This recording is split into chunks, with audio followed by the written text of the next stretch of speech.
All right, ladies and gentlemen, your Week 9 power rankings are here. Let's get right after it. Number 10, Danny Are They Back Sullivan. With several big name players being very inconsistent on a week to week basis, this team has a huge Tyreek uphill battle to get back into the thick of things. No, Danny, you are definitely not back. Whoop! Number 9, Craig Colorado Slim Soprinsky. This team may have found their keeper for next year in Alex Collins, but it doesn't get much better from there. Christian McCaffrey should throw up some few flare prayers, if you will, because he hasn't been the rookie this owner imagined. Disappointing season, to say the least. Number 8, Ryan, the football guys, Murray. This might be the best 2-6 team I've ever seen, and just got done throttling the self-proclaimed king by almost 100 points in a 175-point performance. The combination of Deshaun Watson and DeAndre Hopkins should give the opposing teams that have playoff hopes absolute nightmares down the road. They will miss the playoffs, but I wouldn't want to play them right now. Number 7, Eric, show me your TDs, Phelps. A decent week this past week, resulting in a win and improving this team to 5-3, but I still don't see much here. With the lowest points total by a decent amount in this league, there doesn't seem to be enough firepower on this team to hold off and make the playoffs. Tiebreaker situations won't do them any favors either. We'll see how it plays off. Number 6, Devin, bad news bears Mahaffey. Devin squeaked out a less than impressive victory over a bye-week depleted roster and don't tread on me over the weekend, and now sits at 4-4. Devontae Freeman has not been the same with the Falcons offense struggling, and couple that with the loss of Dalvin Cook.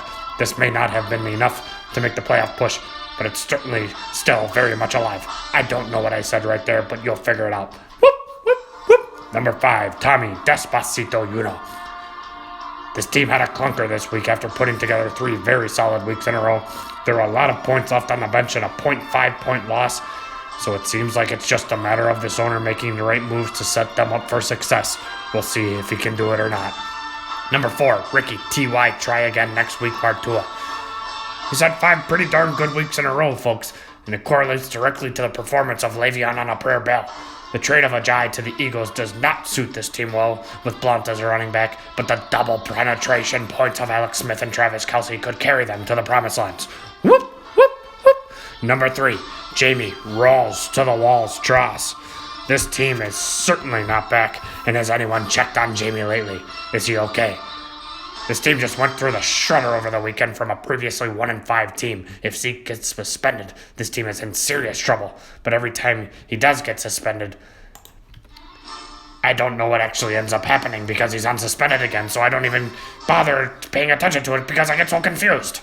Jamie, we'll see what happens. But right now, you are certainly not the king. Number 2, Kevin, don't tread on me, Murray. This team has actually had a couple of really bad weeks in a row, but was mainly affected by bye weeks to key players. Saying bye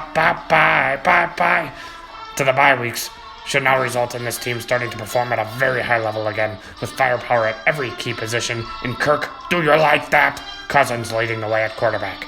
Kevin should be back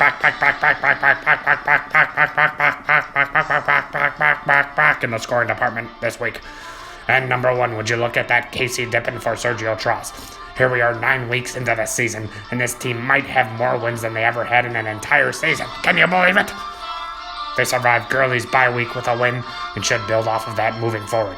This team isn't necessarily scary by any means, but sits at 6-2 and has a legitimate shot at getting one of the top playoff seeds and cementing himself as the best Tross to ever play fantasy football. That's all, folks. We'll see you next week. Go Pack! Hey, Phelps, this is Devin here. When we were up north with Uncle Tom, then I told you about you're never going to be able to pick up a chick. And I told you why you can't pick up chicks, because when this is Devin again, he goes like this. Hey, honey, do you want to get on tonight? This is Uncle Tom saying that, Phelps.